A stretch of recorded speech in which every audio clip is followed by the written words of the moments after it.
Welcome to Relaxing History. Leave all the noise and the rush of the day outside the door. Now, take a deep breath. Relax your shoulders and let your mind float through the dusty but fascinating pages of history. Tonight, we embark on a peaceful journey among the shadows of the past.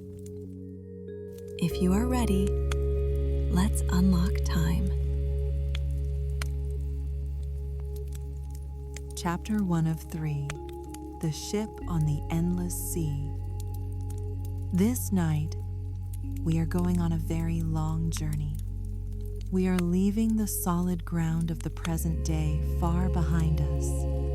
We are leaving the busy streets, the glowing screens, the noisy factories, and the crowded cities of the modern world. We are traveling back in time to the year 1835, to the quiet age of sail. We find ourselves in the middle of the vastest emptiness on the planet, the Pacific Ocean. We are thousands of miles away from home, thousands of miles away from the green fields of England, thousands of miles from the nearest continent. The world here is simple. It is elemental. There is only the sky above and the water below. It is night, a deep, velvet night that stretches on forever. The moon is full and bright tonight. It hangs in the sky like a silver lantern, suspended by invisible threads. It is not just a light, it is a companion. It casts a long, shimmering road of white light across the dark, moving water, a road that leads to nowhere and everywhere. The ocean is calm tonight. It is breathing slowly, rising and falling, like the chest of a sleeping giant. The waves are gentle swells. They do not crash. They simply roll. They lift the ship up gently and lower it down gently. Listen to the water. It slaps softly against the thick wooden hull of the ship. Slap, swish, slap, swish. It is a rhythmic sound. It is the heartbeat of the sea. It is a sound that has existed for millions of years, long before humans sailed upon it. We are standing on the deck of a ship, but not just any ship. This is the HMS Beagle, a Cherokee-class brig sloop of the Royal Navy. She is small for such a big, dangerous ocean. She is only 90 feet long from bow to stern, but she is sturdy. She is built of solid English oak. Her timbers were grown in the forests of Britain, shaped by hand, and fitted together with iron and care. She has traveled around the world. She has battled the freezing storms of Cape Horn at the bottom of the world. She has navigated the dangerous coral reefs of Tahiti. And now, she is sailing quietly through the warm tropics.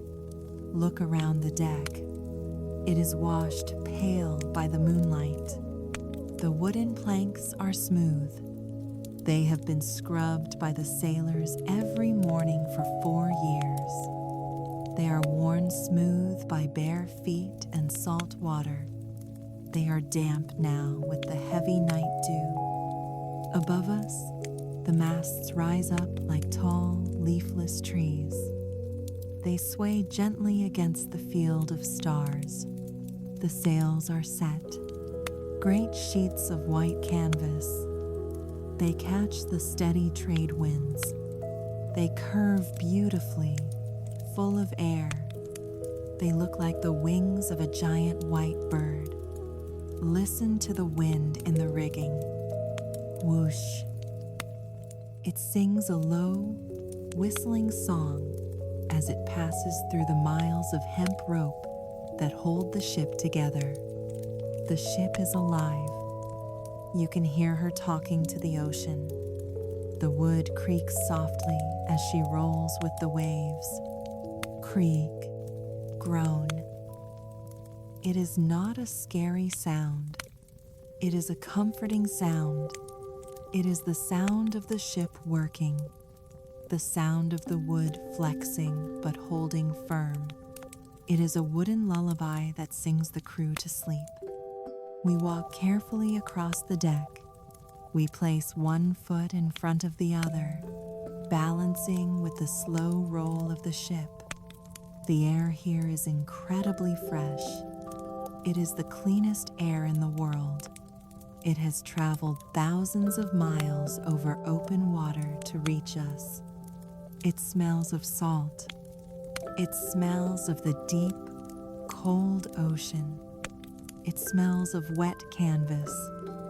And it smells faintly of tar and oakum used to seal the deck. Breathe it in deeply. Feel the salt air clearing your lungs. It is cool and refreshing. It tastes slightly of brine on your lips. There is a man standing at the wheel, the helmsman. He is silent. He watches the compass. The pale light of the binnacle lamp illuminates his face from below. He turns the wheel slightly. The ship responds. Apart from him, the deck is quiet. Most of the 74 men on board are asleep below, resting in their hammocks, dreaming of home. We move towards the back of the ship, the stern. Here, there is a small cabin structure built on the deck. This is the poop cabin. It was added specifically for this voyage. It is a tiny room, only about 10 feet by 6 feet.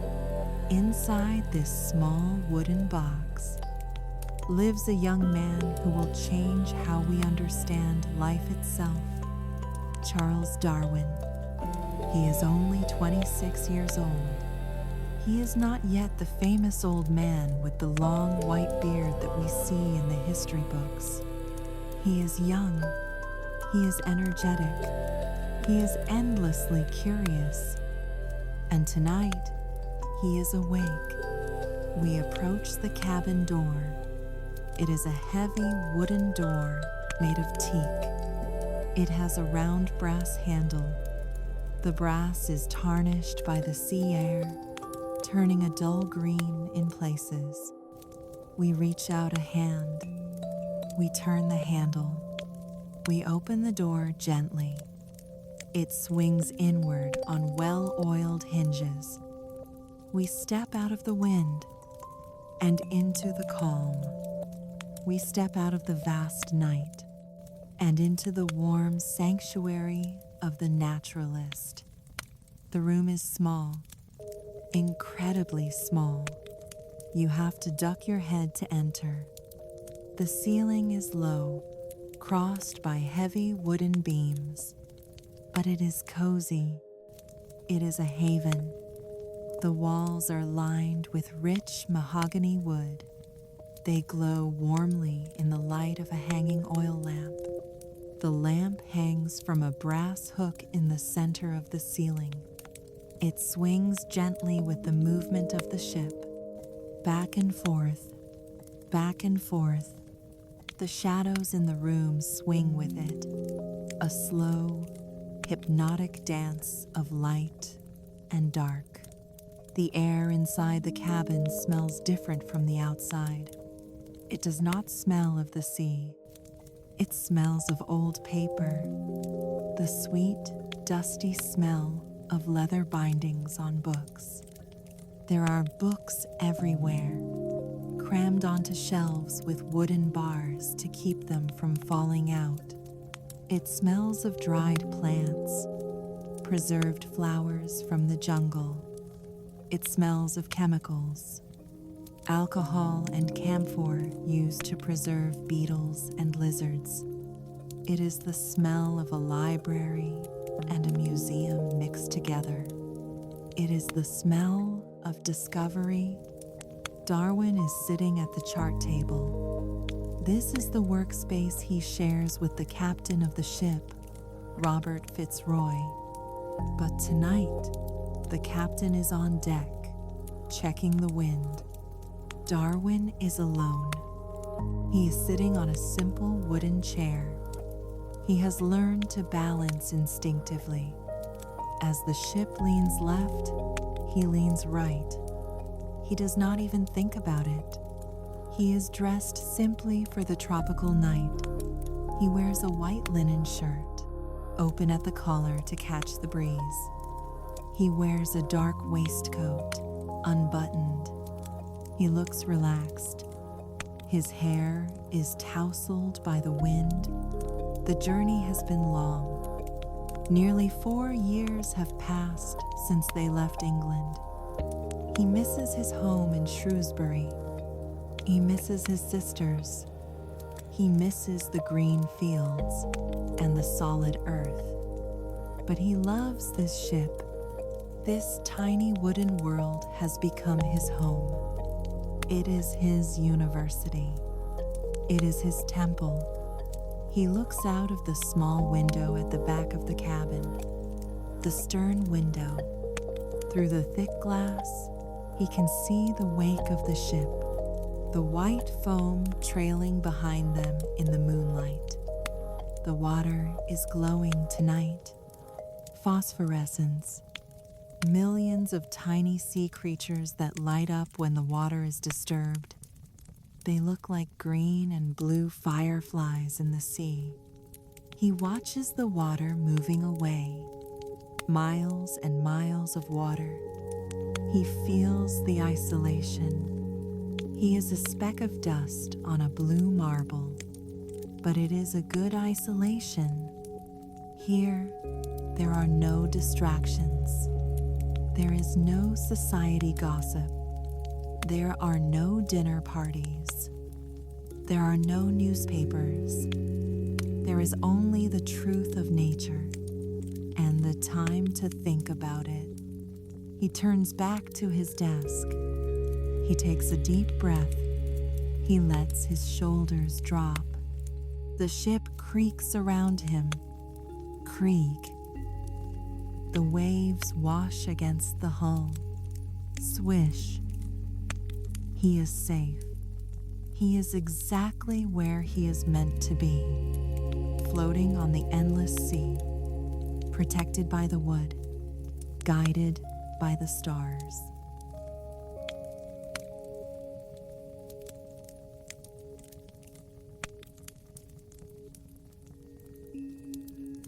Chapter 2 of 3, The Mystery of Mysteries.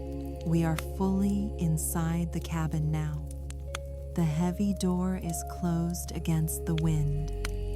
The only sound is the rhythmic creaking of the ship's timbers. Groan. Creak. It is a familiar sound, a sound that Darwin has heard every night for 1,400 nights. It has become his lullaby. It means the ship is holding together. It means safety. Darwin leans forward over the large mahogany table. The table is cluttered, but organized in his own way. It is a landscape of science. In the center sits a large wooden box. It is made of aromatic cedar wood to keep insects away. He reaches out his hand. He unlatches the small brass hook on the front of the box. Click. He lifts the lid. The hinges squeak softly. Inside, nestled in beds of soft white cotton wool, are birds. These are not live birds. They are specimens. Skins and feathers he collected just a few weeks ago from the Galapagos Islands. Those strange, volcanic rocks baking in the equator sun. He reaches into the box. He picks up one of the birds gently. He handles it with extreme care, as if it were made of glass. His fingers are long and sensitive. It is a finch, a small, unremarkable brown bird. To anyone else, it looks like a common bird from an English garden. He holds it up to the light of the oil lamp. The yellow flame illuminates the feathers. He turns it slowly. He looks at the beak. It is thick and strong, heavy, like the beak of a parrot. It is built for cracking hard nuts. He puts it down on the table gently. He reaches back into the box. He picks up another bird from a different island in the same group. He holds it up. He looks at its beak. This one is different. It is thin. It is sharp. It is delicate, like a needle. It is built for catching insects.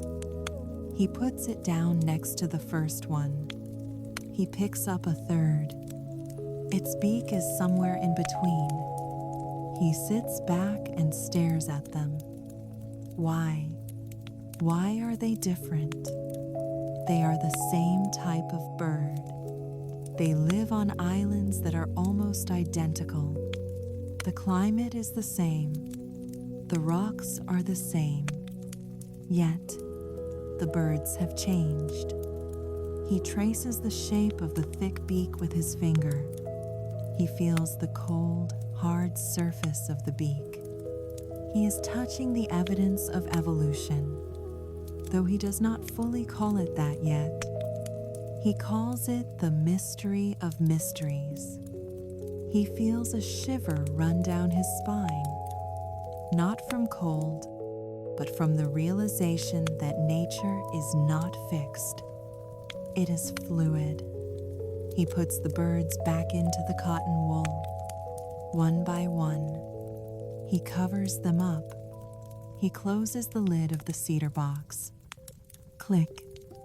They are safe. He pulls a heavy instrument towards him across the table. It slides on the wood. A microscope. It is a beautiful piece of 19th century craftsmanship. It is made of heavy brass. It gleams golden in the lamplight. He adjusts the small circular mirror at the bottom. He tilts it to catch the light from the oil lamp and reflect it up through the glass slide. He turns the brass knobs on the side, focusing the lenses. He leans over. He closes one eye. He looks through the eyepiece. He is looking at a piece of fossilized bone, a tiny fragment he found in the cliffs of South America months ago. Under the glass, the brown stone turns into a landscape. He sees the tiny pores, the structure of life that existed millions of years ago. He sees a world that no one else can see. He is traveling in time. The ship travels across the ocean, but his mind travels across the eons, back to a time of giant monsters. He sits back again. He rubs his eyes. The work requires intense focus. His eyes are tired. He reaches for his journal. It is a thick notebook with a red leather cover. The leather is worn and scratched from travel. The corners are bent. It smells of the jungle and the sea. He opens it to a fresh page. The paper is thick and cream-colored. He picks up his pen. It is not a modern pen. It is a dip pen, a quill made from a feather. He dips the metal nib into the inkwell. The inkwell is a small glass bottle, secured in a heavy wooden holder so it doesn't slide when the ship rolls. Dip. He waits for the excess ink to drip off. Drip. He brings the pen to the paper. Listen to the sound of the writing. Scratch, scritch, scratch. It is a dry, textured sound. The metal nib biting into the paper. The sound of thoughts becoming permanent. He writes the date. He writes the coordinates of the ship. He writes about the islands. He writes about the giant tortoises he rode on, how they hissed when he approached. He writes about the marine iguanas that swim in the sea and eat algae. He writes a question that will haunt him. If different islands have different birds, does this mean that species are not fixed? He stares at the words. The ink shines wet and black on the page. It reflects the lamplight. He watches it dry, slowly turning from glossy to matte. The words are set. The ship rolls gently to the left, then to the right. The oil lamp swings above his head. The shadows lengthen and shorten on the walls. Everything is in motion. The ship, the sea, the stars, and life itself. Nothing is still. Everything is changing. Everything is flowing like a river. He closes the journal. Thump. A soft sound of leather on leather. He cleans his pen. He wipes the black ink onto a piece of cloth. He feels a sense of deep satisfaction. He has done his work for the day. He has added one more piece to the giant puzzle. He pours himself a glass of water from a ceramic pitcher. The water is lukewarm. It has been stored in wooden barrels for weeks. It tastes slightly of the wood, but it is wet. It soothes his dry throat. He holds the glass in his hand. He watches the water tilt inside the glass as the ship tilts. The water stays perfectly level with the horizon, while the glass and the room move around it. It is simple physics. Gravity, the force that holds the universe together. Even here, in the middle of nowhere, the laws of nature are constant. He puts the glass down. He rests his hands flat on the table. He feels the vibration of the ship, the energy of the wind transferred into the wood. A low hum. He feels connected to the ship. The Beagle is his shell, his floating home. Outside, the ocean is deep and dark and endless. It is a chaotic wilderness. But inside, here in the circle of yellow light, there is understanding. There is reason. There is peace. Chapter 3 of 3, The Cradle of the Deep. The night is deepening. The moon has moved higher in the sky. Its light is now pouring through the small stern window, mixing with the yellow light of the lamp. A pale, blue-white square of moonlight rests on the wooden floorboards. It moves back and forth as the ship rolls. Darwin stands up from his chair. Creak. His legs are stiff from sitting for hours. He stretches his arms. He reaches his hands up towards the low ceiling beams. He touches the wood. It is warm and dry. He can feel the grain of the oak. It is time to rest. The mind can only hold so much wonder for one day. It needs to process. It needs to sleep. He prepares for sleep. But on the HMS Beagle, sleep is different. There are no big, soft beds with mattresses. Space is too precious on a warship. He sleeps in a hammock, a sailor's bed. He walks to the corner of the cabin where his bedding is stored. He picks up the hammock. It is made of heavy, rough canvas. It smells of the sea. He unrolls it. He finds the heavy iron hooks on the beams of the cabin ceiling. He reaches up. He hooks one end of the hammock. Clink. He walks to the other side of the room. He hooks the other end. Clink. The hammock hangs in the air, suspended. A curved white crescent. A floating bed for a floating home. He walks to the table one last time. He looks at the oil lamp. The flame is burning steady and bright. He reaches up. He turns the small brass wheel to lower the wick. The flame gets smaller. Smaller. He leans in and blows gently. Dig. The flame flickers and dies. A thin wisp of gray smoke rises from the lamp. The smell of burnt wick and oil fills the air for a moment. It is a comforting, domestic smell. The room goes dark, but not completely pitch black. The moonlight from the window is bright enough to see by. It turns the room into a silver-gray dreamscape. The mahogany walls look black now. The brass instruments glint with a cold, silver light.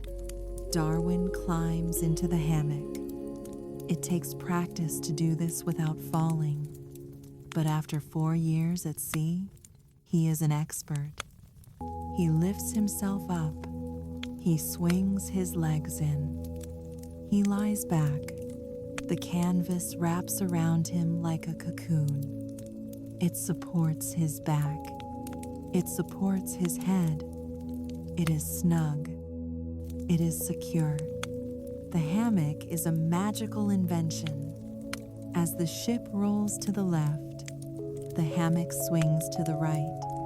As the ship pitches up, the hammock stays level. It cancels out the movement of the angry sea. It keeps him still while the world moves around him. It is the most comfortable bed in the world. It is a cradle. He lies there in the semi-darkness. He pulls a wool blanket over his chest. He listens to the sounds of the ship at night. The sounds are different now that the lamp is out and his eyes are closed. They are louder, clearer. He hears the footsteps of the watchman on the deck directly above his head. Thud, thud, thud. Slow, measured steps. Someone is awake. Someone is watching the horizon. Someone is watching for reefs. He does not need to worry. He is safe. He hears the ship's bell ring from the front of the deck. Clang, clang, clang, clang. 4 bells. It is 2 o'clock in the morning. Time passes. The watch changes, but the ship sails on. He hears the water rushing past the wooden hull, just a few feet from his head. Hiss, wash, gurgle. It is the sound of travel. Every second, they are moving closer to home, closer to England. But he is in no hurry. He is happy right here. He closes his eyes.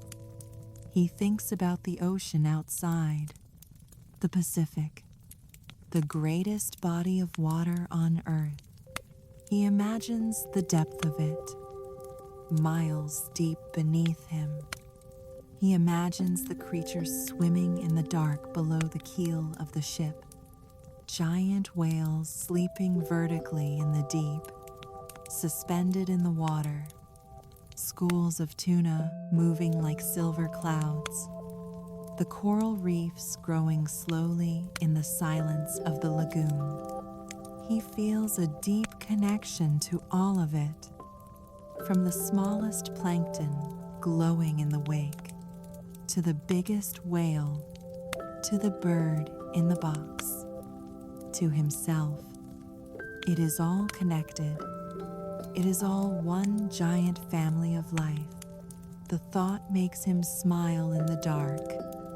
Let us join him in his hammock. Imagine you are lying there, suspended in the air, weightless.